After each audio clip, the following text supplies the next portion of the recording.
Hi, everyone, and welcome to another episode of the Author of Your Own Story show.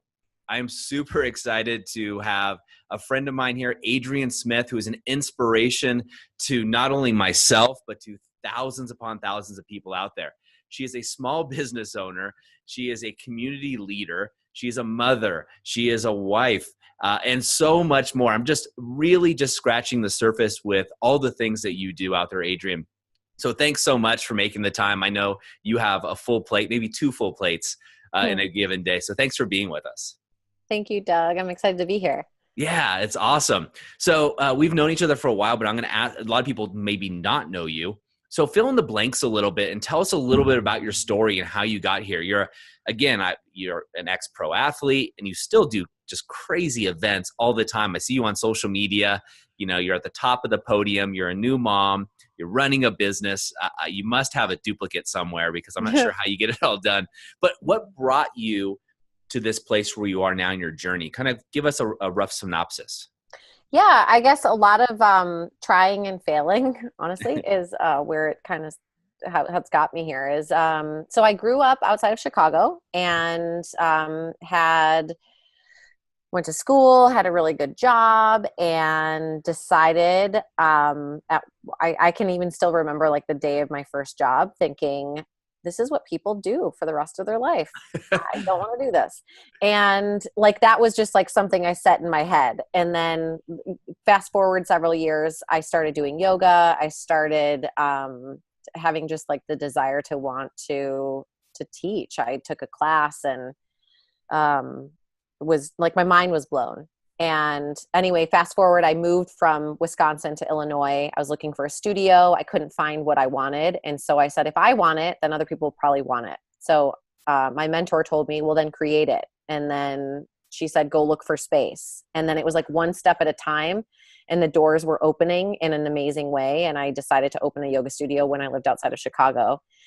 And at that time I was married to my previous husband, and a couple of years later got divorced.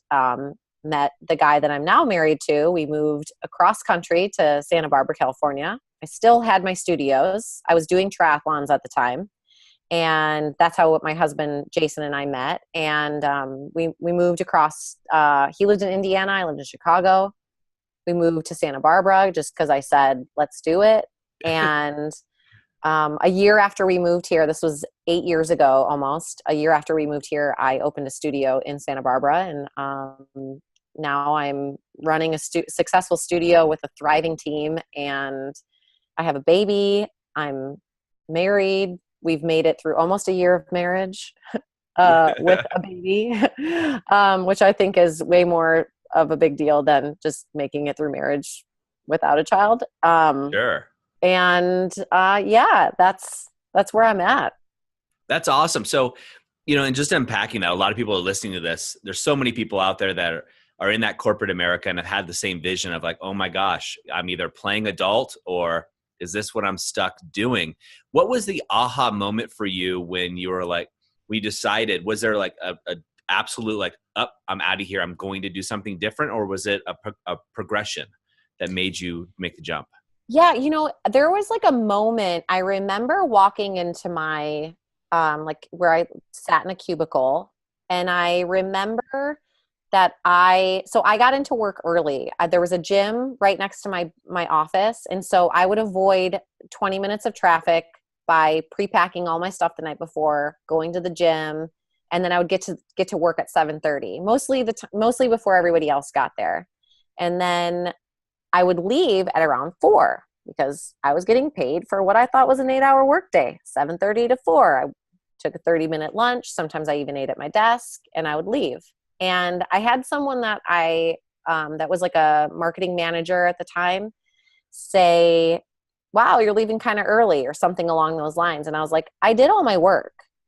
Like, why am I being judged for what time I'm leaving at? Mm-hmm. And I just like, I don't know that was the moment, but I was just like, it just didn't feel right. It didn't feel like I had the permission to, in a way, lead the life that I thought that was possible when I was getting paid a salary and doing all the work and like even having opportunities for promotions. And I was like, it didn't seem like it fit. And not that that was the moment that I was like, oh, I'm going to become a yoga teacher and I'm going to do all these other things. But I just knew that this wasn't it.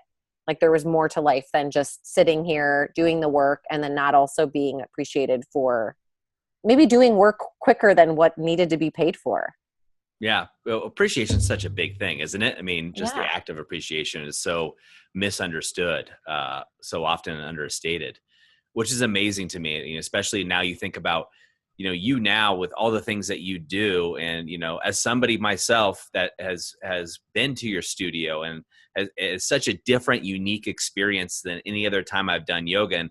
And transparently, I just didn't like yoga before. And before I came to Power of Your Own, which is your yoga studio, what made you have that different twist to it? So when I took, when I lived in Wisconsin, and I took a class at the studio in Appleton, Wisconsin, which was northern Wisconsin. It was, I remember this first class I went to, it was like a super sweaty, hot, kind of crazy class. Like I can't even put it into words, but I remember finishing thinking, what just happened?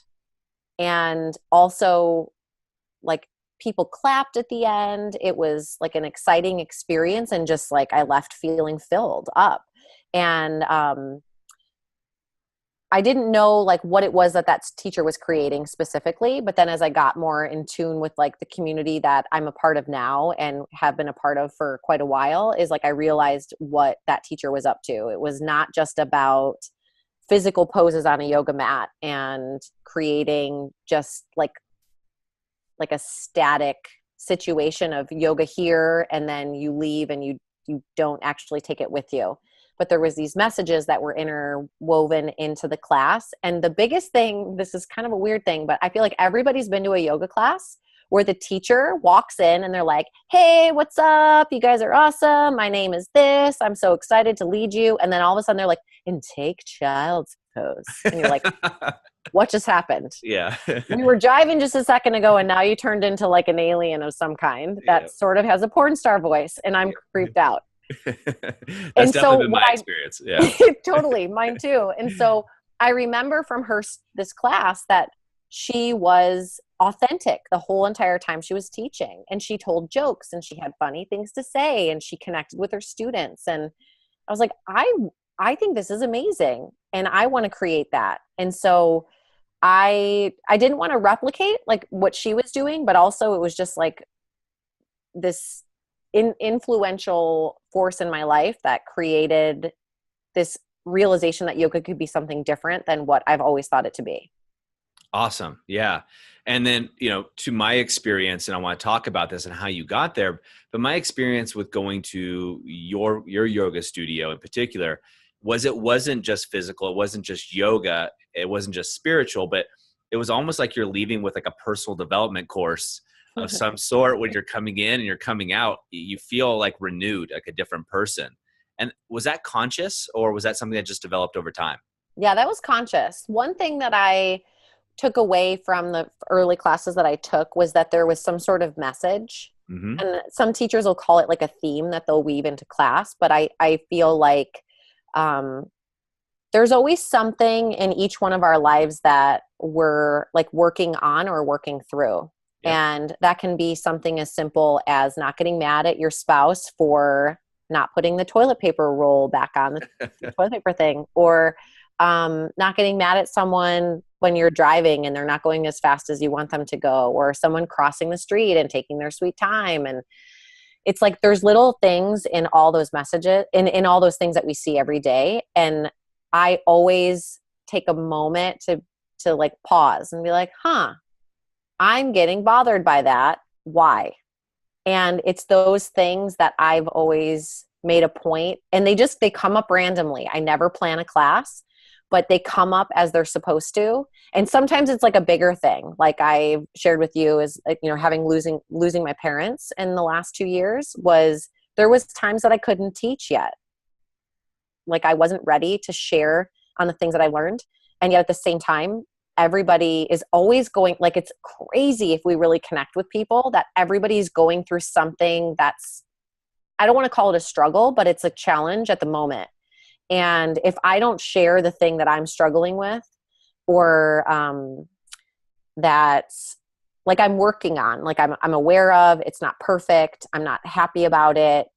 And if I don't share on like the fact that I'm not, there's like some attachment to wanting it to be different, then I'm not really practicing my yoga as a teacher, and I'm not practicing it off my mat. Yeah. Well, I think it's interesting you brought it up, and you've written about it publicly and you've shared it with me, and thank you. But I think, when you talked about losing your parents and you talk about day-to-day things. I mean, the toilet paper roll is something that a lot of, couples are fighting about. But don't you feel like when you share that, you're allowing people to take off their mask and take down their armor, so to speak, and share who they really are at the same time? Completely. Yeah.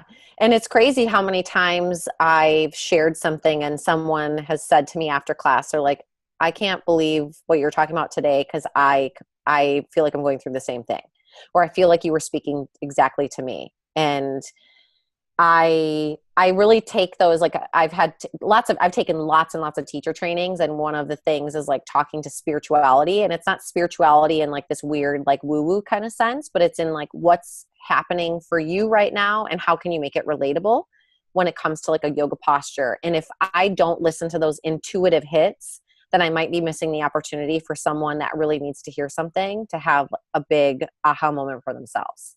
Yeah. I mean, I'm guessing everybody in that class walks away with an aha moment from the classes you have, which to me, and why I was so excited, one of the reasons I was so excited to have you on is you embody that author of your own story mentality that I think of, where you've written your own story, but at the same time, you don't just write your own story and take off. You stop, you pause, and as a leader, you're bringing people with you and giving them permission to step into their own power, which is so incredible. So with that said, how would you define author of your own story? When you hear me say that, what comes to your mind? It just means doing it your way and not some prefabricated way that you think it's supposed to be, because nobody else is doing it right anyway. I especially look at just this last 10 and a half months of being a mom, and even prior to that of like being pregnant, is there's always someone that has an opinion about something and doing it right or wrong, or it's healthy or it's not healthy. And only truly, like your soul knows what's the right thing for you and how to write your own story. And I feel like if we really tap into that, then we are servicing not only our communities, but our planet and our lives. Like my life is thriving because I'm doing those things. It's not thriving because I'm trying to, I read a quote. It's not about transactions, about transformation. And that's when I focus on numbers and like getting nitty gritty, it's like, that's where I start to lose focus on the bigger picture of being the author of my own story. Yeah, I couldn't say it better. And one of the reasons I've publicly talked about this, that I started this as a passion project selfishly, because whenever I run into someone who's living life on their own terms, they're doing great and they're radiating around them. I think if more people are able to do that, the world just becomes a better place. Yeah. And I actually talked about that in class today. I said something, I don't even know what it was about, is like, there's a principle in yoga about, it's called Sthira Sukha, which means like have some steadiness and effort, but also have ease and allowing. So there should always, like that yin yang symbol, there should always be a balance. And in every pose that you do, even like the chill ones, there should be an amount of effort where it's not so easy that you can fall asleep, or that you're thinking about the rest of your day. I was teaching at 6 a.m. this morning. You're thinking about like what you're going to do the rest of the day. And I said, if you're feeling like that, then you should put more effort in. You should adjust, you should adapt. And this was like once we got down onto the floor and we're doing more of the chill stuff.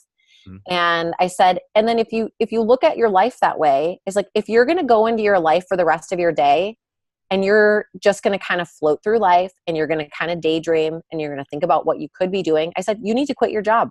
You need to start doing something else, because you're not servicing the world.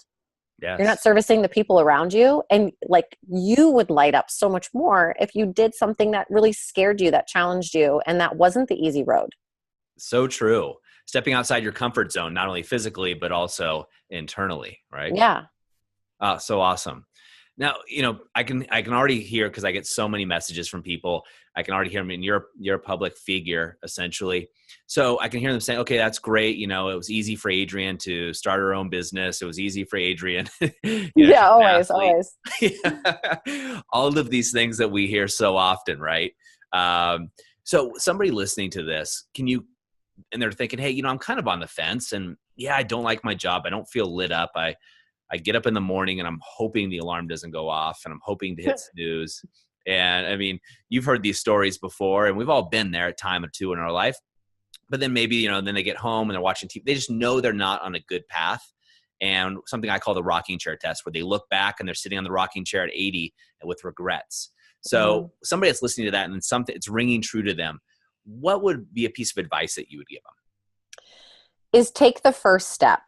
So what I notice for everybody that I speak to when it comes to anything, like there's like this pre-planned future that hasn't happened yet, and they're already on step 3, and they haven't even done step 1. I was just talking to a friend about like her and her husband are going to like move into a bigger place, and then when that happens, this and this and this and this, and I said, don't get to step 2, don't get to step 3, don't go there. I was like, just do the first thing and then see what happens, see what changes. And I always talk about that as like the landscape that you're looking at is going to be completely different every step of the way, and you can't predict what it's going to look like until you get there. And I would say the same thing for my journey. It's like, I mean, thinking about even just having a tough conversation, like we make up what's going to happen. I'm going to predict this whole thing that's going to happen with, I'm going to do this and that. And we've got it planned out. We've been thinking about it for months, and none of the things ever happen. Yep. And yet then you take the step, and the person didn't even even just like I said, a conversation. They didn't make a big deal about something that you thought was going to be a big deal. And then you're like, wait, what? There's no drama. Yeah. You were just okay with it. Yep. You've just created like so much physical and mental energy around not doing something or doing something differently that hasn't happened yet. Yeah, such great advice. I mean, there's so often, we all know friends, and I've certainly been this person at certain parts of my life, where you're talking about the things you're going to do. And it's almost like they're living in the success of what they say they're going to do. And I can think of a couple people that have told me this for 10 years of the things that they're going to do. And it's going to be great when I do this, but they haven't done. And I've also heard it like on the flip side is like, well, I don't want to do that because I don't want to be too successful. I'm like, wait, what? Like, you haven't even done the thing to get you success. Like, I wouldn't talk about being too successful yet, because you're not there. Yeah, you got a long way to go. And they always say, "Oh, hey, it's lonely at the top." And not that I'm at the top by any means, but I've had the privilege of knowing people who I would say are at the top, and they all have friends, and they certainly don't seem lonely. Yeah. So it's all interesting how we put these barriers up, right? We put these ways of protecting ourselves against failure, against fear, whether it be a conversation or starting your own studio and stepping out into that, or doing other, you do yoga retreats. I know you have one coming up in November. We were talking about that. I want to try to get to. Yeah. So you have all kinds of, and I want to talk to you about that in a second, but all of these things have inherent risks to them, right? Completely. As a business owner, you're risking things every single day, choices that you make. Now you're probably used to it. It's a reflexive muscle for you. But these are things that most people use as excuses to stop starting rather than reasons to step into it. Yeah. And I fall into that myself. Like, we're doing a retreat this year that's different. We're going to a different location. And it was based on people saying to me, Adrienne, what would be really great is if you did like a surf and yoga retreat where then like my husband can come too. And I was like, great. So I'm going to do what you want me to do. And guess what? That person's not signing up. Yep. And neither are any of their friends that said that they really wanted to do it with their husbands. And I'm like, God, why do I keep doing the things that other people want to do instead of the things that I really want to do? But when I reflect on it, I'm like, no, this is what I want to do. I want to do something different. I would like to learn to surf. I would like to be in a really, all the checks are there. It's just that it's different. And the other way was starting to get easy and sort of, I wouldn't say stagnant. It was just like, it wasn't creating this kind of level of, well, like my studio's our like slogan is push, play, expand. It's like, it wasn't creating this sense of expansion into anything different than what was already occurring. And the play kind of aspect of it is like, well, not everybody that's coming does yoga, and not everyone that's coming even surfs. And it's like, you can do whatever you want. It's your own vacation. You can come to everything or you can come to nothing. And Awesome. so when I tell people that they can have that permission to do that, they're like, oh my God, I'm signing up because I just need to get away. I haven't gotten away since my daughter's 6 and I've only been gone for a weekend. I'm like, girl, you need to get out and do some things for yourself. Absolutely. Fill your cup. You can't fill anybody else's. You got to fill your cup and let it overflow into everybody else. Yeah. Well, and that's the question I get asked the most for people that are in the situation of making the jump. And we were talking off before the recording a little bit about this, but so people go like, well, how do I make it? Like, okay, author of your own story, and I have these things I want to do, but how do these people really make money? And so you have a yoga studio. You're leading retreats. You have the retreat coming up in Mexico, right? It's in November. It's the surf and yoga, which if anybody's watching this, they may see me there. Laughter's included. So definitely lots of laughter. Absolutely. And cocktails. And cocktails. And I'll be at all of those events. And then above and beyond that, what else are you doing? You do yoga on the wharf for the community. Talk to us a little bit about what you're doing. You're being very humble. I want you to. Yeah. So I guess like I've spent the last several years, it started in, the 2007 was when I first started doing triathlons. And the year that I opened my first yoga studio, I decided to do my first Ironman. And an Ironman is you just like making things easy on yourself. Is that? Yeah. I was like, why not? I was in like a total yes mentality. And actually it was like, that's when I was probably like thriving and happiest, was when I had like a lot on my plate. And so fast forwards, like I decided to take the jump a couple years ago, and I raced professionally. And there's a very big discrepancy when it comes to like, okay, there's NBA professional athletes, and then there's triathlon professional athletes. And there's like the ones that are actually making a living doing it. And then there's the ones that are racing well enough that we shouldn't be racing with like the everyday age group athlete that has jobs and kids and all that kind of stuff. And so I took the leap and decided I was going to give it everything I had at that time, while I was also running my studio in California. And, but I also was looking at it as like, when it comes to this idea of like author of your own story, I'm like, is this what I want to be doing? Is this how I want to spend my time? And I was realizing like, I didn't have time to go to coffee with friends. I was always saying no to things, went to bed early, was missing out on a lot. And I was like, I feel like I already have kids. And my kid is like my studio and my triathlons. And so then I stepped back, and now that I've been like kind of out of it for a little while, obviously having been pregnant, and I decided to sign up for a race it was like 6 weeks postpartum. I was like, I'm going to do a half Ironman because one of my friends was going to do it, and it was his 40th birthday. And I was like, this is going to be fun. And then I was like, I don't want to train. Like, I want to do the race, but I don't want to train. And I like over that course of the time, I just started to like kind of dilly-dally between what do I want to be doing and what's expected of me. What are people always talking to me about? Like, what races are you? For me, it's like the conversation is, how's business? Yep. And are you doing any races? And now it's, oh, and how's your daughter? Yeah. Those are the 3 things like I can always guarantee. And I love it. And it's also like why I was noticing how I was letting all these things define me. Mm-hmm. So I did the race just for fun. I did really well. And after it was over, I'm like, now what? What do I want to do? How do I want to spend my time? And I feel like endurance sports, I just have a natural gift for them. It's something that like I've always been inspired to move my body. It's really easy for me to get up and go exercise. And I feel like I'm a better person if I do. And so doing long distance races is just, it kind of comes easy. And I feel like now that I've endured like months and months of like sleep deprivation and having had a baby, it's like I'm getting even better at it, and I don't even have to train. It's like wild. Awesome. But it's also allowing me to see like this kind of like, okay, everyone looks at a yoga practice as like, how can I get stronger and more flexible? And it's like, it's about those things, yes, but only one part of like the 8 limbs of yoga is actually about the physical postures. It's the rest of it's about the mental part. And if you, like you had said something about like flexing the muscle of taking the first step and taking the risks and getting used to failure is all of us have done all sorts of different things over the course of our life that we've repeated like over and over and over again. Well, you get good at things. It's like the mastery is repetition. It's not getting it right. It's repeating it over and over and over again and working towards a goal. And if you do that anywhere, then you can translate that anywhere else. But you have to start to connect the dots. And so, a yoga practice can be showing up every single day and doing 5 minutes of movement, and that's your practice. Or you do a meditation practice and you're sitting for 5 minutes, but you're flexing that muscle of getting used to sitting for 5 minutes, and then it becomes natural. If you're never used to taking any sort of leaps of faith or fear, you got to start doing it somewhere and starting small.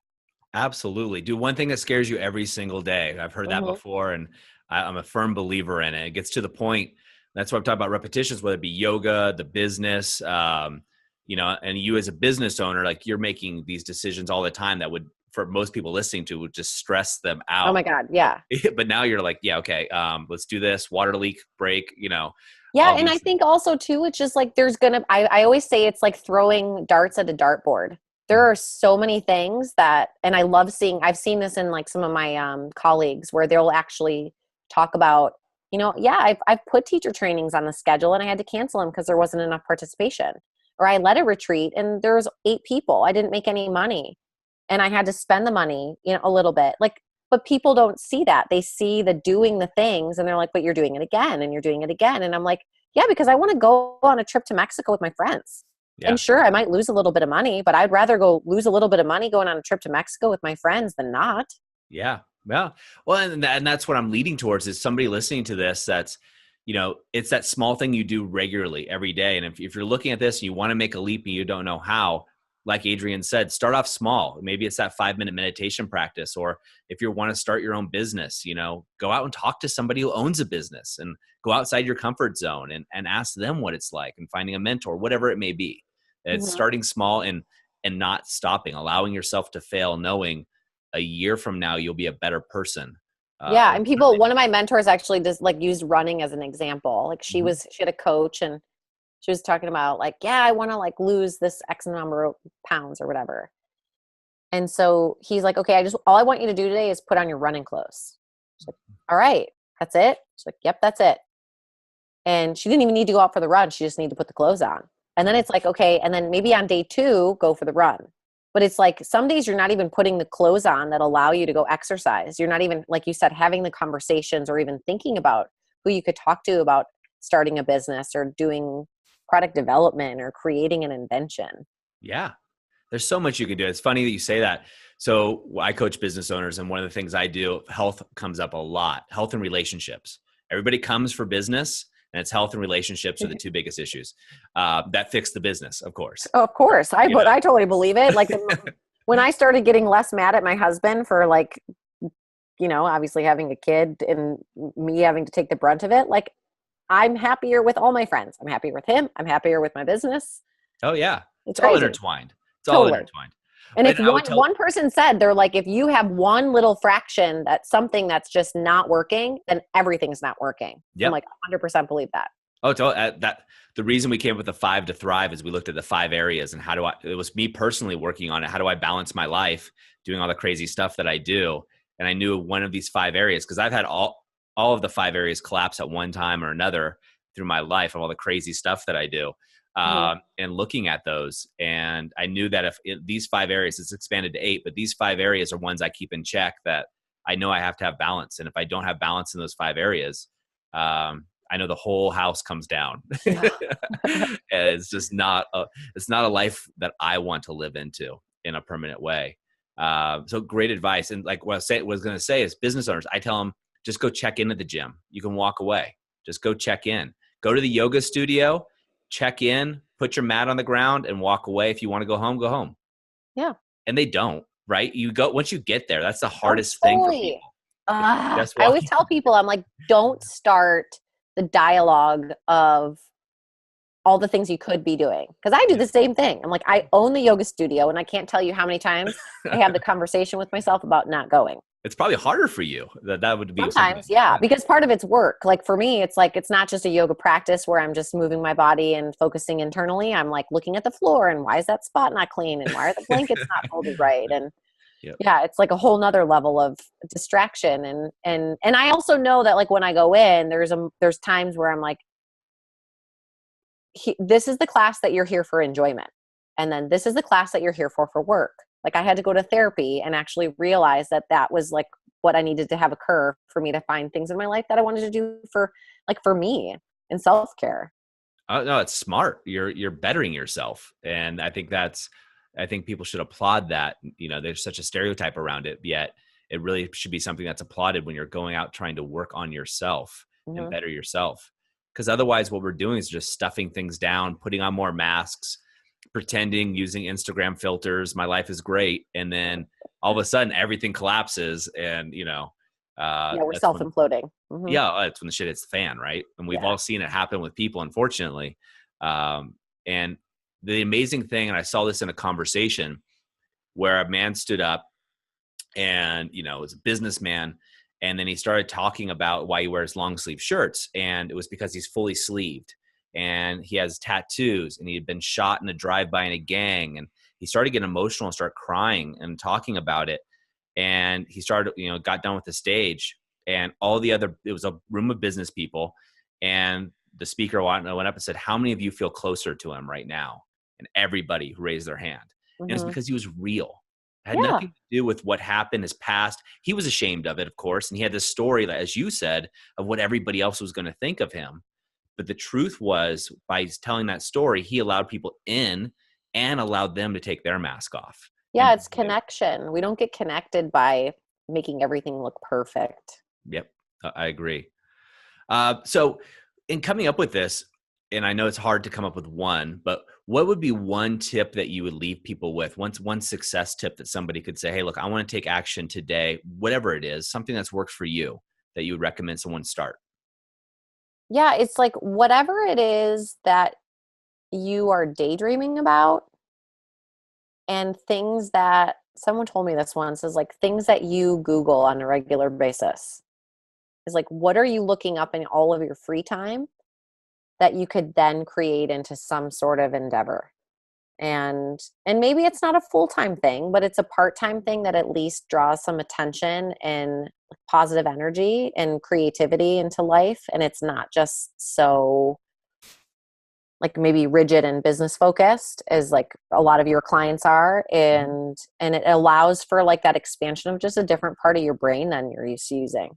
Yeah, absolutely. No, it's perfect. I mean, I think most people shouldn't start a business. I think business owners are a different breed.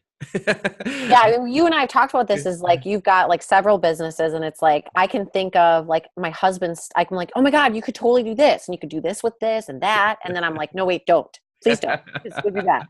But like you could, like there's so many opportunities. Yep. And it's like if you will look at your life and you're looking at how much time are you spending like in work, like in what you maybe even like as a tip, it's like, could you even just change how you're looking at it? It's like, oh my God, this is work and I'm dreading it and I don't want to do it. And I've actually just recently switched that for myself too. Like I said, after I did this race, I started thinking, I'm like, how do I like spending my time? Mm-hmm. And I like doing work in my studio. I actually like cleaning out the attic. I like reorganizing things. I like getting, like working on some of the marketing things that I maybe haven't been doing in the last couple of months because I've been busy taking care of a baby full time that never naps when I'm, and so I started realizing I'm like, I actually really like working in my business. And I know that that's not like the entrepreneurial model, but I like to do it. And so who is it to tell me that I can't be doing that as long as I'm liking doing it? There's the whole, like, once it gets to a point where you're wearing too many hats and it's becoming like resentful, like maybe not do it anymore and give that task to somebody else. But if you like to do something, is spend more time in that area and less time, or maybe just, I guess it has to be less time because you got to say no to something, but is spend more time where you want to be spending time and see how you can delegate other things to someone else. I mean, it can be as simple as like, if you don't have a couple hours, I deal with this all the time. I don't like cleaning my own house, but I will clean my studio. Mm-hmm. I don't know why. but maybe because people are coming there all the time. But I don't got a cleaning lady. I don't have a cleaning lady or a cleaning staff or housekeepers or anything like that. I'm like, why won't I do that?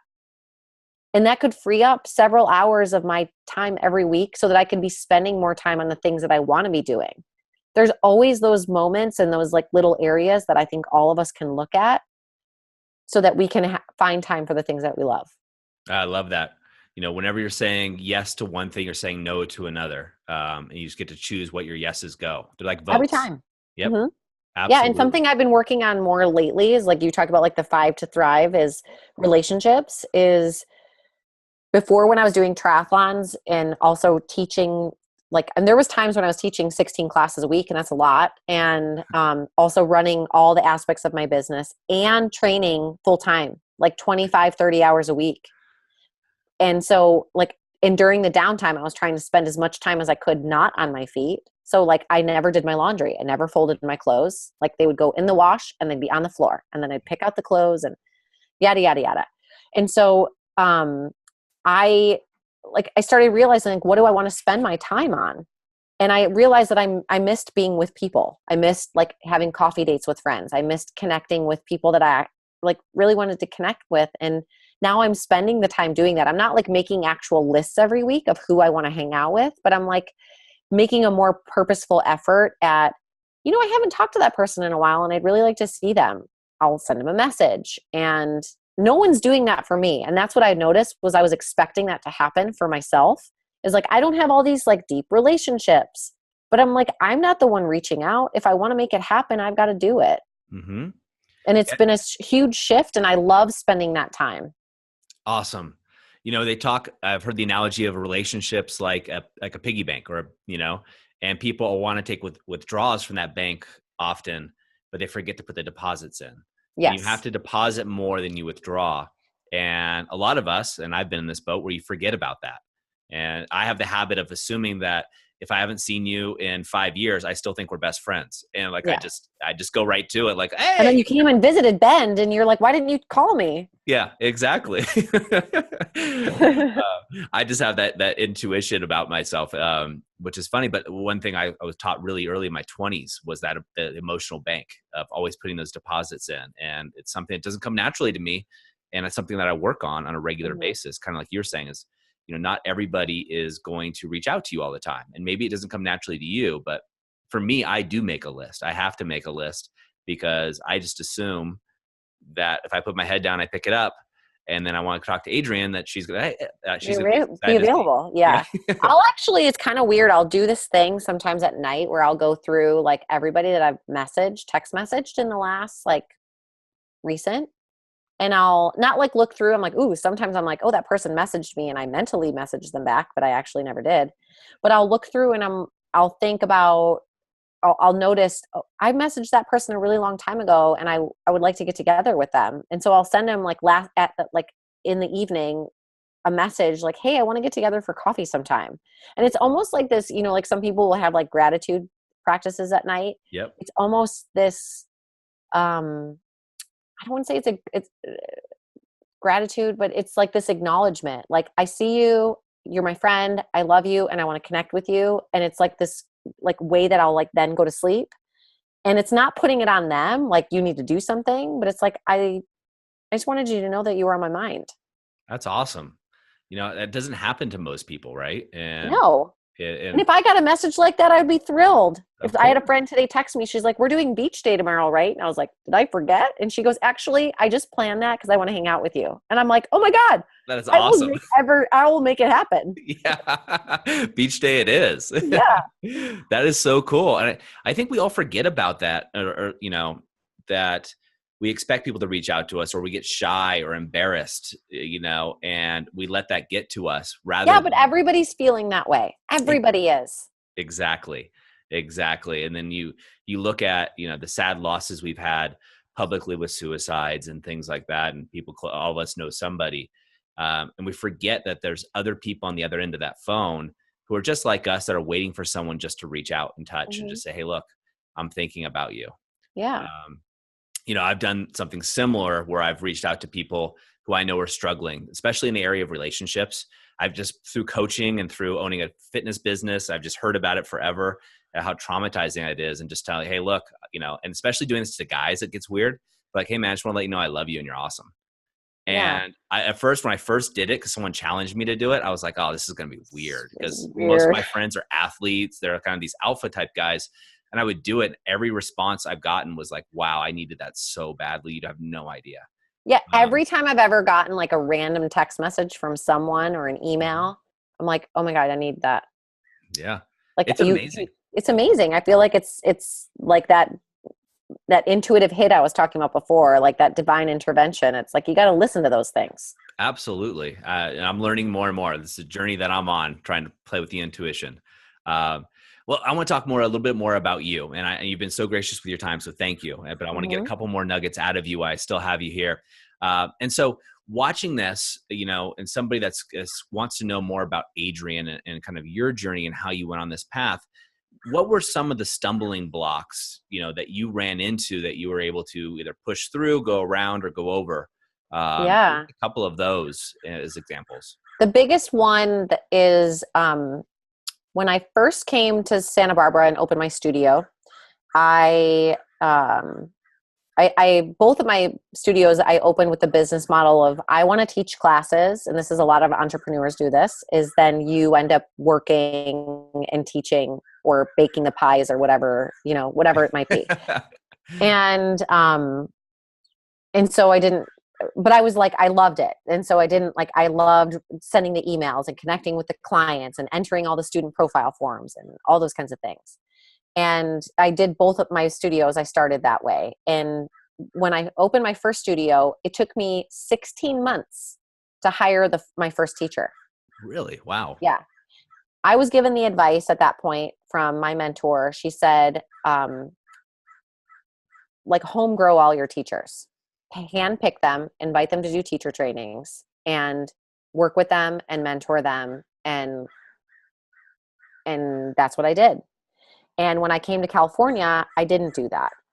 I didn't take my own, not only my mentor's advice, but my own experience, but I did it differently. And it was great at the beginning. And I had teachers that taught for me that we had a similar background in some cases. And then other cases, I just was like, oh, I really need teachers. And I kind of don't want to teach anymore. And this is what a business owner is supposed to do. They're supposed to step away. And I was getting advice from other studio owners that they're like, you're teaching too much. And I was like, I don't feel like I'm teaching too much. And this is like this author of your own story kind of thing, is like, no. Looking back, I'm like, I was teaching as much as I wanted to be teaching, and I got to choose. So like, it's just kind of weird that I was listening to like some other voice, but not my own soul. Yep. And this was like several years ago now, but it like self-imploded. I fired a teacher, 2 teachers quit. One just like walked out of a meeting. Another one sent me an email, and I'm like, I like had a breakdown and was like, what am I doing? Like, I know how to be a leader, but I'm not leading. And like, it took me having to then go back to teaching, like I was teaching like 16 or 18 classes at that point in time again, because all my teachers left or I let them go because it wasn't on path with like what I really wanted to create. And that was scary as hell. Like, I knew what I wanted to create, and the people that I had on board with me were not rowing their ship in the same direction as me. And it was really hard to make that call. Like, friendships were severed, and just like lots of sleepless nights in a way. Cause this was like, my studio is so important to me. It's my community. It's, I had a lot of people exit, as you know, from like a personal training standpoint, like people can come for the community, but they a lot of times come for the trainers or the teachers. Yep. And I had to I took a risk. I took a risk because I knew that this is what was the right thing. And it was scary. And it was very rocky for probably like 6 months. And then things started to take a shift. And I had someone on my team that was she believed in what I was on the mission for. And we carried all the same like mission, vision, and values. And because I had a partner on board with me, I felt like that whenever I was making a call that was tough, then I could always rely on this person to give me like their honest opinion based on not just like what people in the like say that they want, but what was like what we were on track for. And as a result of it, like we've done in the last couple years, like our team, like I said, I was teaching, there's 40 classes on the schedule at our studio now. And at that, like back in the day, I was teaching, it was between me and one other teacher. We were each teaching like 16 or 18 classes a week. Because there was only like 2 or maybe 3 of us that were on the same, they were going to speak the same language. Yeah. And now I have 16 teachers, 16 Wow. that are like ready to teach. Like they're this, like our bench is like super deep, and it's so amazing that I know that I could step away. Like we've talked about this. Mm-hmm. Like, what do you really want to do? And I'm like, I kind of want to travel, but I don't know. And I could like, and I've, like I said to you before, is the reason that this happened, like it sucks. But it's losing my parents when my dad died. I stepped away because I needed to be there for my family. I wasn't ready to be around other people and talk about it. And I let other people who were not maybe ready, like 100%, to say yes to teaching, but they were like, they embodied yes. They were loved our studio. They loved our community. And I personally trained them. So I knew that they were up to the same things in terms of their language and way of being as I was up to. And I didn't have a choice. Like I had to default to being a leader and letting other people step in and take over because that's what God had planned. And 8 months later, it happened again when my mom died, and I did the same thing again. And at the time I was pregnant with my daughter, who's now 10 months old. And I talked to a girlfriend of mine about this that has a little one too. And I don't think that I would have been as prepared with my baby to take the time off and let my business run and be a leader and put into motion all the things that I wanted to do had those 2 big life events not had already happened. Because this was something, it was sort of like having a kid and taking a step away. I was choosing how long I wanted to be gone. Mm-hmm. And with those other events, like I didn't choose either one of those things to happen. Not like you choose to be pregnant or choose to have a baby, but I have friends that went back to work like a week after they had a kid. And that's not what I wanted to do. Yeah. And that's not what I was even prepared to do, because then after having her, like if I look back on having had a baby, like I would say that I was dealing with some levels of postpartum and not really like knowing that at the time that that's what was happening. But I didn't have my mom to like be with me when I was just starting out. And I wanted nothing more than for my parents to be able to see me be a mom and like ask all the questions. Like, did I not sleep this much? Did any of the kids not sleep this much? What did you do? How did you do this? And I didn't have that person. And so I think that in combination with all the crazy hormones that are going on as a new mom, and then choosing to not be in my business, like as an active choice, because I wanted to be there with my daughter. Yeah. And, like your wife was like a huge inspiration for that for me too. It's just like, we get to choose this path. It's not actually something that the government is saying, like, you only get this much time off. And I can't, like, even like I've gone back and forth so many times over the course of the last couple months of like, I want to teach a lot. And then I'm like, no, but I really want to be with her. And I love being a mom, but I'm this like tough triathlete, business owner, but I'm like, I really like being a mom. I really like being with her. And it's this, I said earlier, is like, there's lots of ways that the armor around me has softened because of these life events. And I'm grateful.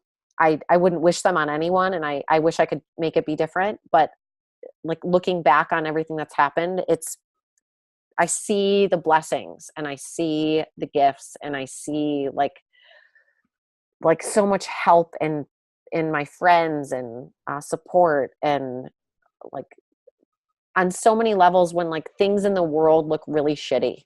It's like, no, in my life, like there are so many kind souls, and kind, not because they need to be kind, and it's because they want to be. They ask me how they can help. And I wouldn't be able to do this. And I don't have any family in town where I live. I have a couple babysitters, but babysitters are really expensive. Yep. And it's like, how do I do all these things? And so sometimes I'm working late at night on things, not late, but it's like spending time like this, having this talk with you, and not, my daughter's in bed, but like not being with my husband, or working on the computer at night because it's the only time that I'm going to get like a solid 3 hours where someone's not pulling at my leg to pick me up.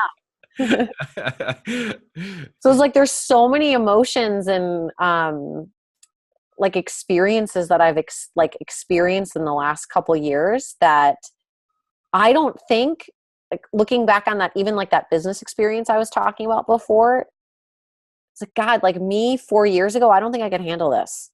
Yeah. It's interesting you said, thanks for sharing that, by the way. Yeah.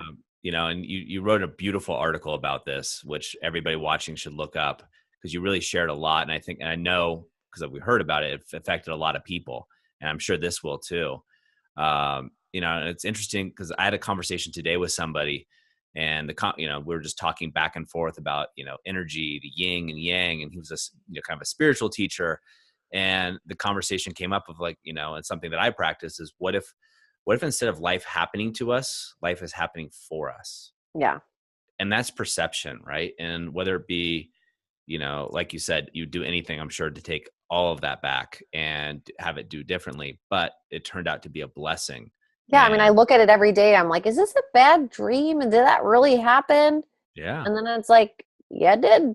Yeah. And it's like, every one of us on this planet, I feel like, have experienced something, whether it be personally to us, like to us, for us, or with someone else in our life, or like as we watch on the news. Yeah. And it's like, how can we look at it as it's something for us to then call on some bigger purpose? Yeah. Like, so that's why it's like, if you're sitting at your desk job and you freaking hate it, like someone else just lost someone that they loved, or they lost their life, like volcanoes and everything. It's too short.